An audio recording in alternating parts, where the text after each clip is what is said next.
Baik, Assalamualaikum warahmatullahi wabarakatuh. Waalaikumsalam warahmatullahi wabarakatuh. Selamat siang Kak Imam dan salam sejahtera untuk kita semua. Perkenalkan kami dari mahasiswa Universitas Yarsi ingin mewawancarai mengenai profesi seorang auditor. Sebelumnya terima kasih kepada Kak Imam yang telah berkenan untuk kami wawancarai. Perkenalkan, nama saya Maharia Alfia.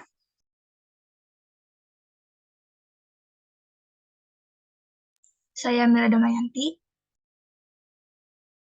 Saya Sinta Kolasari. Saya Adila Leticia. Baik, selanjutnya kita akan masuk ke sesi tanya jawab yang akan mengajukan yaitu Sinta. Waktu dan tempat dipersilahkan. Baik Kak, salam kenal ya Kak sebelumnya. Ya, salam kenal juga. Saya punya pertanyaan seputar auditor nih Kak. Jadi jika kita boleh tahu, Kakak tuh udah berapa lama ya Kak menjadi seorang auditor dan saat ini posisinya itu sebagai apa ya Kak? Oke. Siang semua ya. Makasih juga udah di-invite ke kesempatan hari ini. Jadi, kalau saya di audit itu udah dari tahun 2017 sebenarnya. Jadi, 2017 itu dulu sempat masuk di KAP, cuman KAP lokal. Portofolionya juga sedikit, cuman perusahaan-perusahaan kecil sama reksadana aja.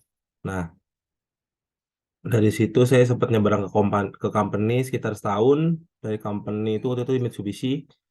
Di company setahun, habis itu sekarang di PKF udah mau tahun keempat dari 2019 gitu. Sekarang posisinya senior 2.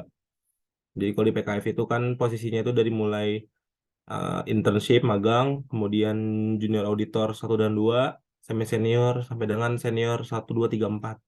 Nah, saya di senior 2 sekarang. Di tengah-tengah gitu. Hmm. Baik Kak, lalu mengapa Kakak itu tertarik untuk mengambil profesi sebagai auditor tersebut? Oke, kenapa kalau auditor tuh pertama karena waktu kuliah ngambil konsentrasinya audit. Kan kalau kuliah tuh kita banyak konsentrasi, ada finance accounting, ada managerial accounting, ada cost accounting, kemudian ada auditing, taxations. Nah, waktu itu ngambilnya kebetulan konsentrasinya dari mulai D3 sampai S1 tuh tugas akhir dari skripsi tentang audit. Jadinya memang lebih interest ke sana karena pertama di audit itu lebih banyak yang bisa dieksplor. Kayak contoh, kita ngaudit perusahaan jasa, otomatis yang kita periksa kan mengenai cycle perusahaan itu ya jasa aja gitu kan. Nah, kemudian kita ngaudit yang portofolio lain lagi, perusahaan dagang gitu. Nah, kan dagang juga kan macam-macam kan, ada yang dagang mobil, ada yang dagang apa, consumer goods, ada yang dagang barang-barang yang komoditas tertentu. Nah, itu juga beda lagi tuh cara pengerjaannya. Jadi di audit itu lebih lebih banyak yang bisa dieksplor. Beda dengan kalau kita kerja hanya di company kan, misalkan awal bulan yang dikerjain misalkan invoice gitu. Ntar udah akhir bulan yang dikerjain laporan keuangannya gitu. Tiap bulan yang dilakukan kan repetitif ya, berulang itu terus. Nah, itu pasti akan lebih bosen gitu.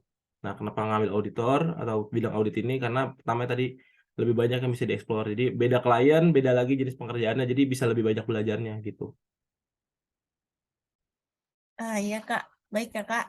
Selanjutnya itu bagaimana sih strategi Kakak untuk menjalani profesi ini hingga mencapai posisi Kakak itu saat ini? Kalau dibilang strategi gimana ya? Oke, paling gini aja sih. Yang penting pertama dari mulai kuliah itu udah tahu aja dulu apa yang mau eh apa yang mau diperdalam. Contoh ya tadi saya mau memperdalam auditing gitu. Ya udah yang saya perdalam ya tentang eh, PSAK, tentang IFRS, kemudian tentang SA kalau standar audit kan, atau kalau di internasional namanya AISA. Nah, itu aja yang diperdalam, sering-sering baca atau artikel atau browsing-browsing kayak gitu aja. Terus di kuliah juga ya lebih lebih apa ya?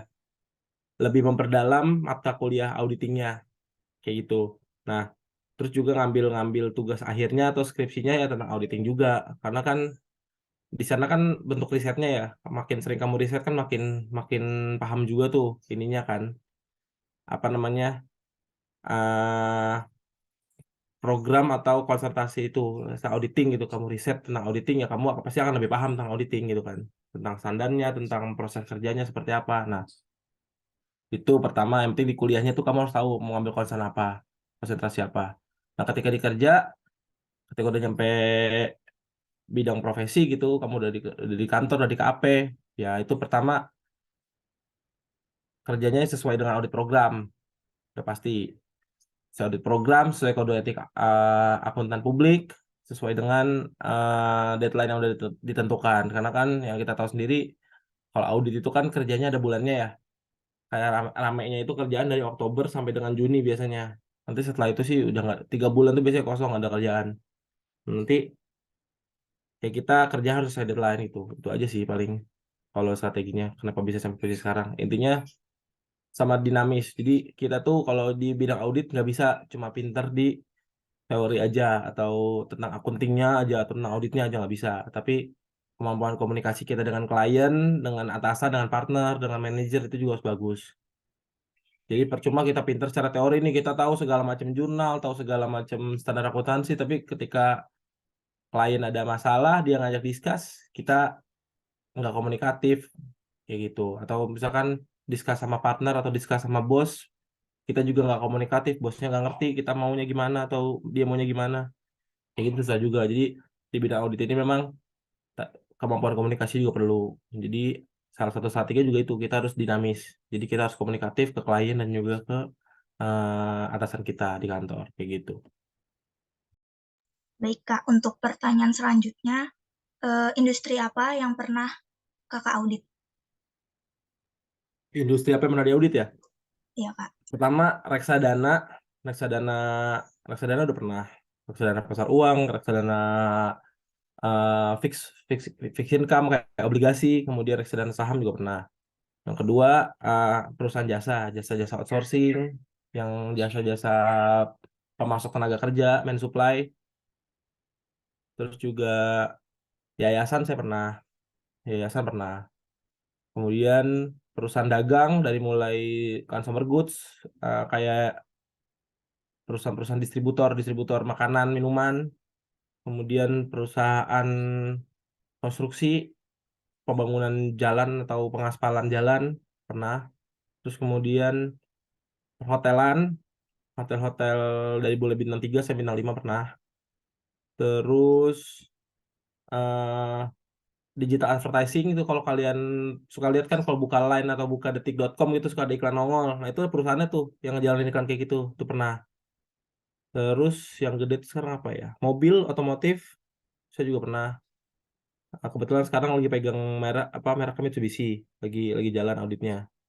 Terus kemudian perusahaan itu pernah sama rumah sakit juga sekarang lagi jalan, lagi pegang. Itu sih. Jadi kayak hampir semua bidang kecuali perusahaan yang belum itu perbankan sih. Itu belum pernah. Banyak juga ya Kak. Dan Iya, lumayan. selanjutnya Kak, apakah dalam melakukan audit, tim Kakak menggunakan bantuan software? Jika iya, namanya apa? Apakah berbayar? Dan boleh nggak sih Kak dijelaskan gambaran dan manfaatnya itu apa? Kalau untuk di PKF sendiri sih kita nggak pakai software ya. Untuk kalau di Big Four tuh rata-rata memang pakai software. Kayak biasanya itu untuk masukin apa uh, audit program, audit planning gitu-gitu kan. Sama nanti untuk working paper library di Big Four biasanya iya. Cuma untuk di PKF tuh kebetulan sampai sekarang itu belum belum jalan nih softwarenya. Atau penggunaan sistem audit itu belum. Jadi kita kerjanya dalam tanda kutip masih manual. Cuma memang kita ada guidance sendiri gitu.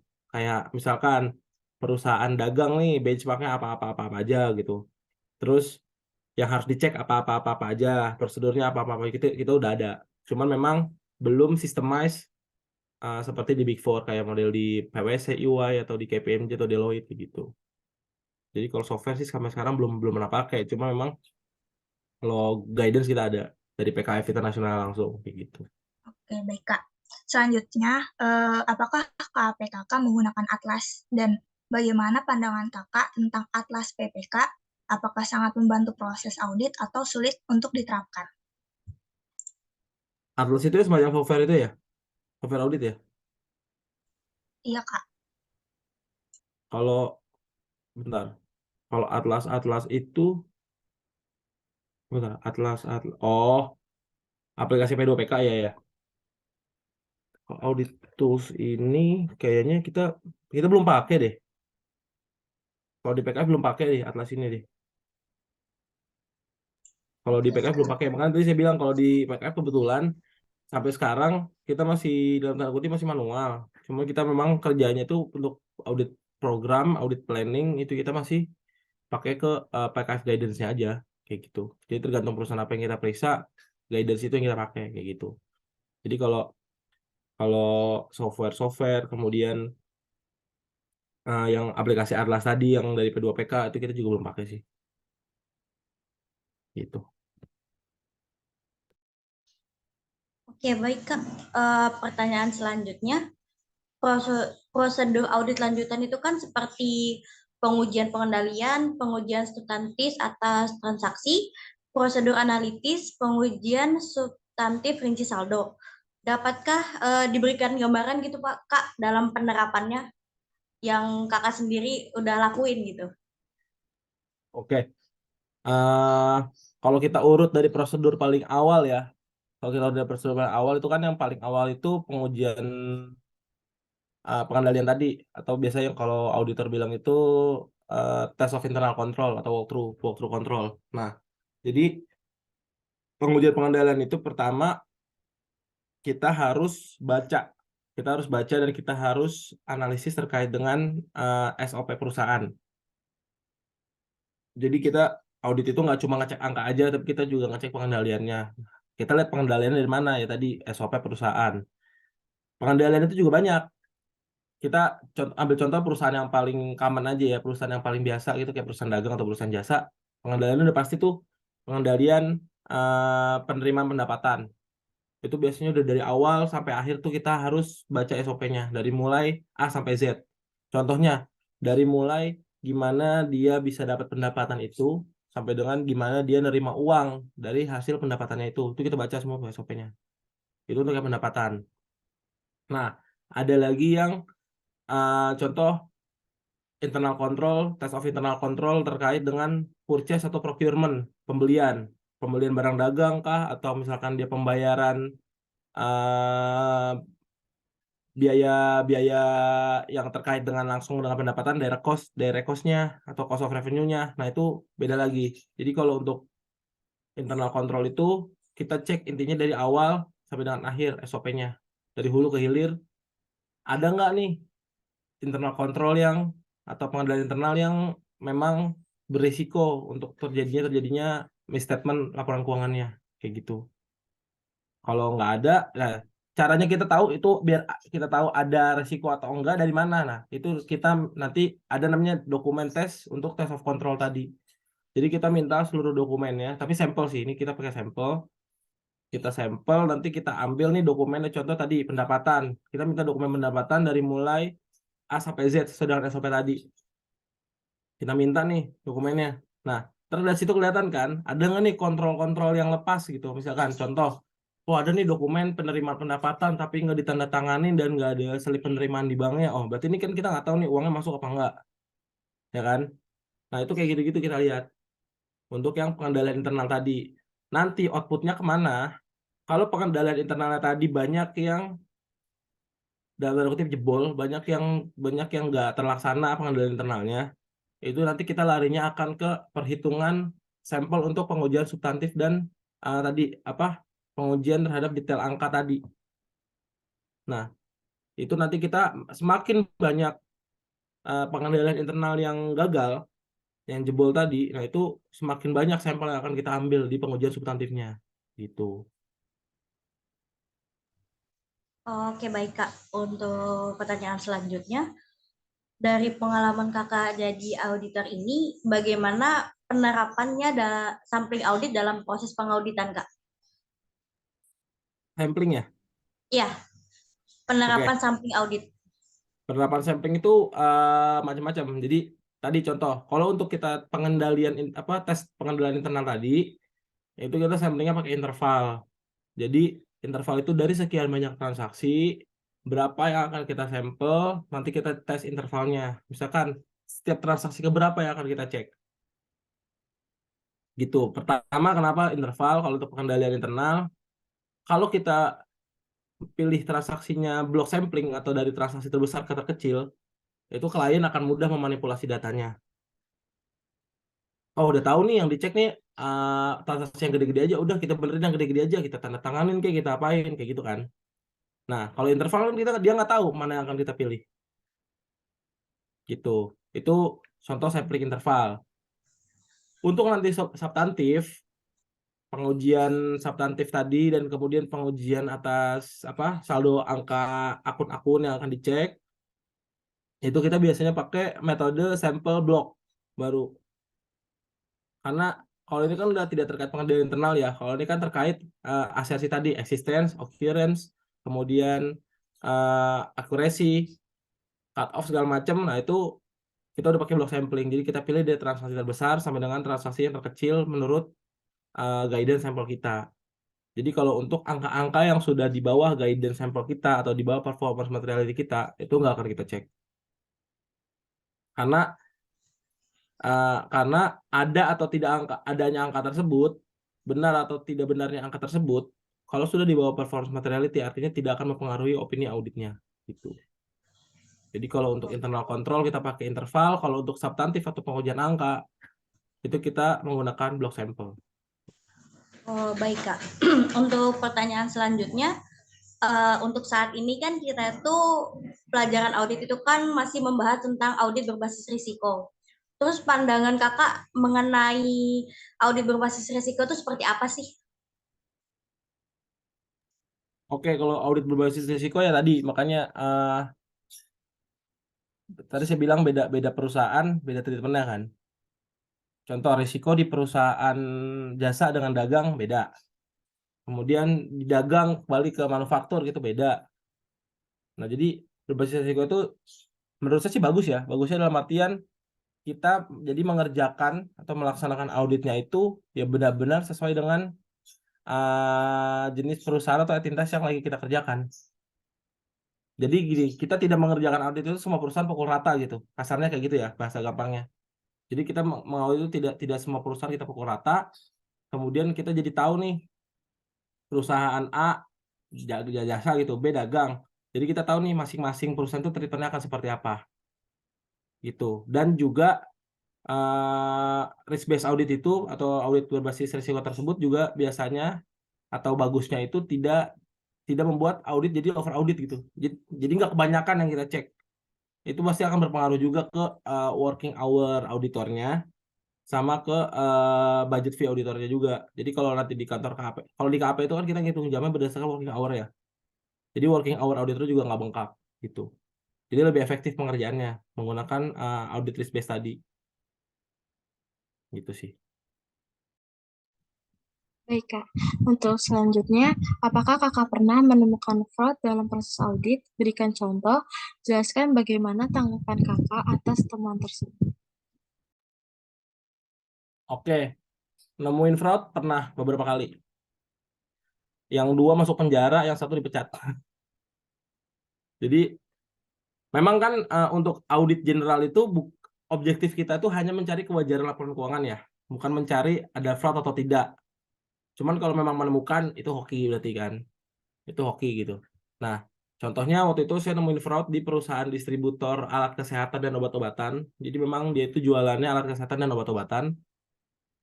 Fraudnya itu ada di kasirnya, kasir cabang. Jadi kasirnya, saya waktu itu nemuin ada akun akun piutang lain-lain kalau nggak salah, itu bengkak nilainya. Kayak dalam perusahaan distributor itu akun piutang lain-lain bengkak itu nggak masuk akal. Karena kan kerjaannya dia cuma dagang biasa aja. Seharusnya kalau ada piutang juga itu cuma piutang dagang aja, piutang lain-lain itu nggak ada. Karena kan dia cuma dagang aja kerjaannya kan. Piutang lain-lain itu biasanya kalau dia ada klaim diskon atau klaim insentif dari prinsipalnya, dari suppliernya si distributor tadi. Cuman kan dari posisinya klaimnya itu ke pusat bukan ke cabang. Jadi di cabang ada akun piutang lain-lain itu nggak masuk akal. Nah, itu saya lihat ke GL jurnalnya itu mencurigakan. Kayak ini kok piutang lain-lain gede tapi jurnalnya kayak plus minus gitu loh. Jadi kayak misalkan plusnya 50 juta, minusnya cuma 20 juta. Nah, jadi dia digantung 30 juta. Jadi kayak apa namanya? Penjurnalan bolak-balik tapi angkanya tuh nggak match, nggak saling reverse gitu. Nah, saya tanya dong, ini akun piutang lain-lain apa? Nah, terus orangnya kayak jawabnya nggak bener lah gitu, kayak banyak alasan gitu, jawabnya muter-muter. Ya udah, saya bilang aja gini, di sini pas saya lihat ke SOP-nya kan emang penerimaan di kasir itu salahnya perusahaan itu juga kontrolnya. Jadi di kasirnya itu bisa nyatet, bisa nerima uang, bisa nyatet atau ngejurnal sama nyetor si uang itu dia sendiri. Nah, itu kalau kalian belajar di kampus kan pasti kalian pernah dengar namanya segregation of data ya, pemisahan tugas.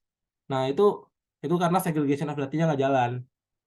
Pas saya cek ternyata memang si kasirnya ini lapping. Jadi gali lubang tutup lubang di piutang tadi yang mana dia bolak-balik jurnalnya dari piutang usaha ke piutang lain-lain.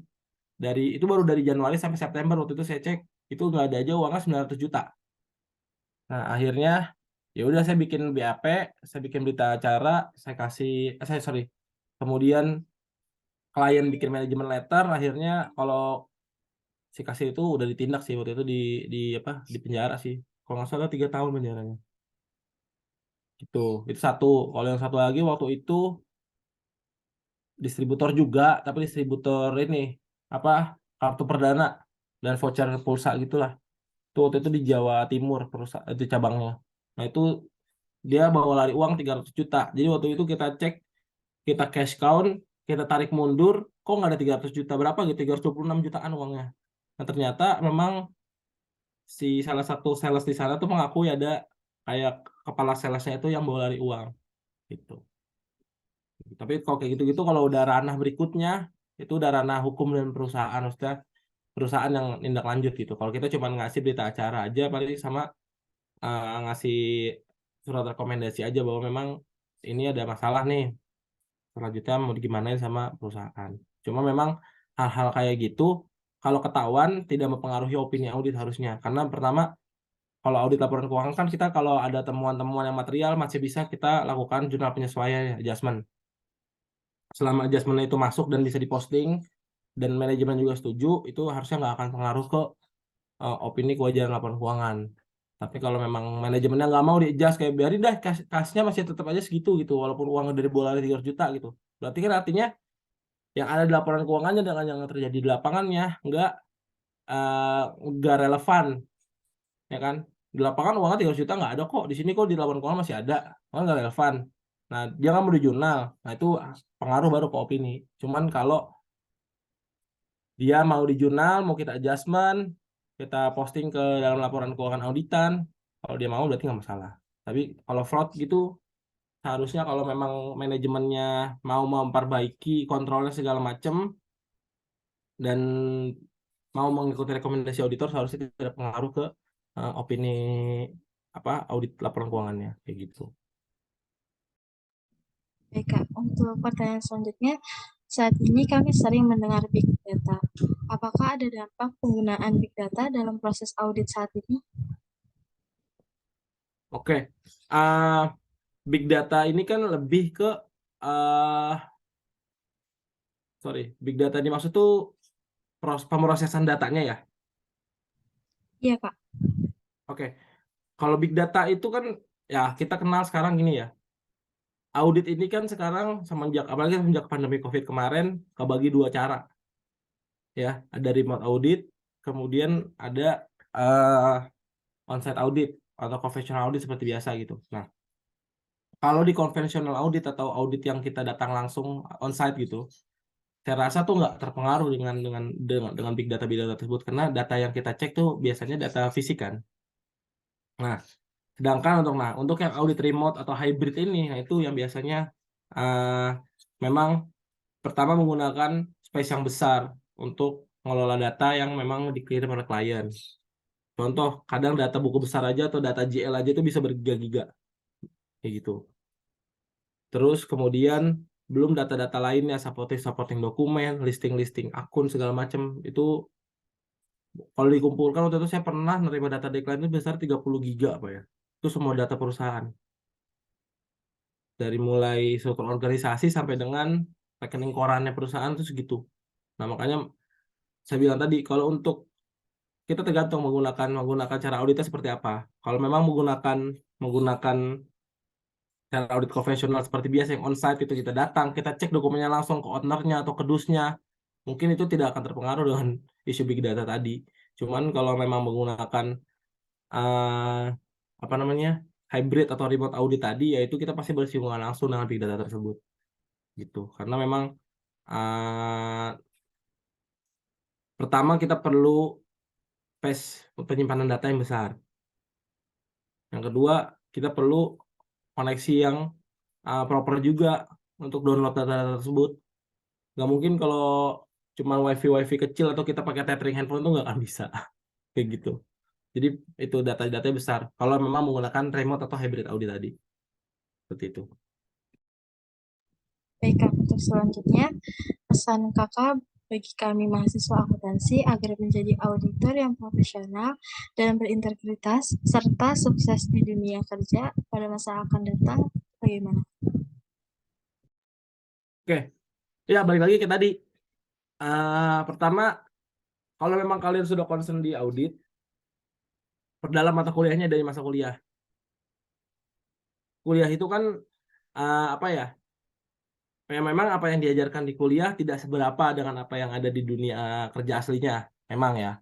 Itu fakta di lapangannya. Cuma memang paling tidak kalau kalian sudah memperdalam di area kuliah, maksudnya di dunia kuliah kalian, dunia pendidikan formal gitu, paling tidak kalian tidak akan kaget-kaget banget ketika terjun ke dunia kerja.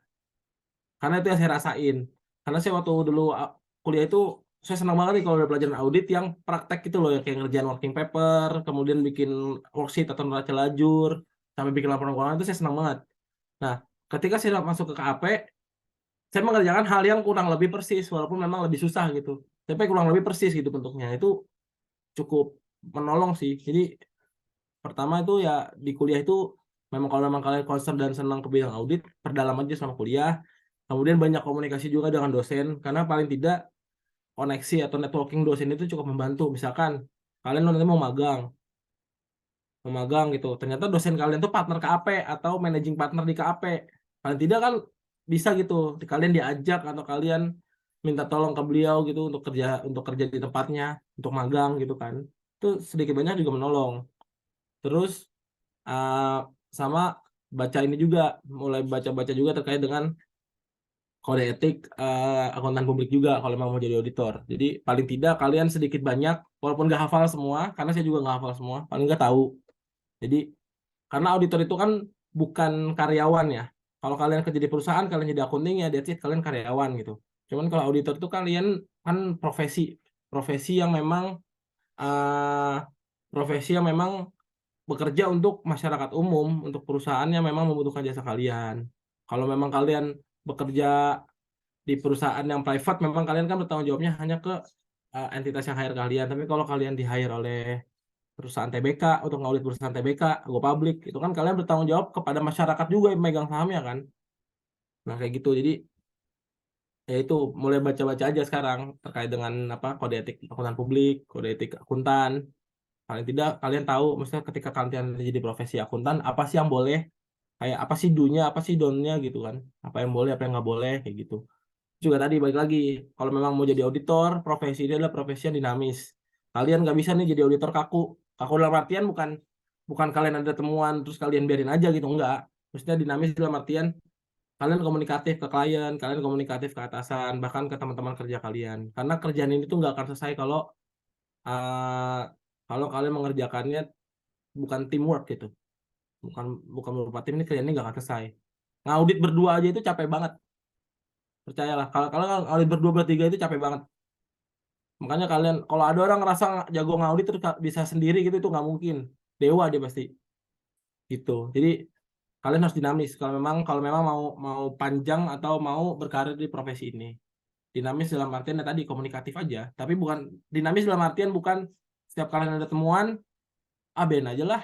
Kenalinnya sama kliennya, nggak kayak gitu maksudnya. Cuman lebih ke kayak Oh, ini ada temuan, gimana kita komunikasikan temuannya? Masalahnya di mana? Nah, solusinya gimana nih atas temuan ini? Apakah mau di-adjust ataukah nanti akan diperbaiki oleh klien di tahun berjalan kayak gitu-gitu. Contohnya. Jadi kayak gitu. Itu apa? Tips-tipsnya sih sedikit banyak gimana caranya berkarir di dunia audit ini kayak gitu. Oke, terima kasih ya Kak atas waktunya dan telah berkenan untuk kami wawancarai. Untuk sesi tanya jawabnya udah selesai. Sekali lagi kami ucapkan terima kasih. Salah katanya mohon maaf. Wassalamualaikum warahmatullahi wabarakatuh. Oke, terima kasih juga. Semoga tugasnya cepat selesai dan dapat nilai yang bagus ya. Kak, Amin. Hah? kita mau SS sebentar dulu ya Kak ya untuk Oh, bukti kalau screenshot. dari Oke. wawancara ya. Screenshot kan maksudnya SS? Ya, Ya, betul. Soalnya jam segini dengar SS tuh spesial sambal mikirnya. Oh ya. Lapar. Oke. Bentar ya, Kak. 1, 2, 3.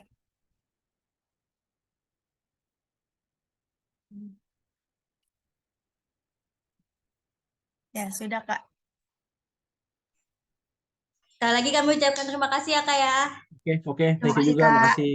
Ya. Semoga cepat selesai tugasnya, nilainya bagus. Amin. Amin. Thank you ya. Ya, Ya. Kak. Yang semuanya. Siang, Yang, Kak. Kak. Ini udah bisa live ya? Sudah, Kak. Sudah bisa live. Oke. Oke, thank you. Iya, Kak. Baik.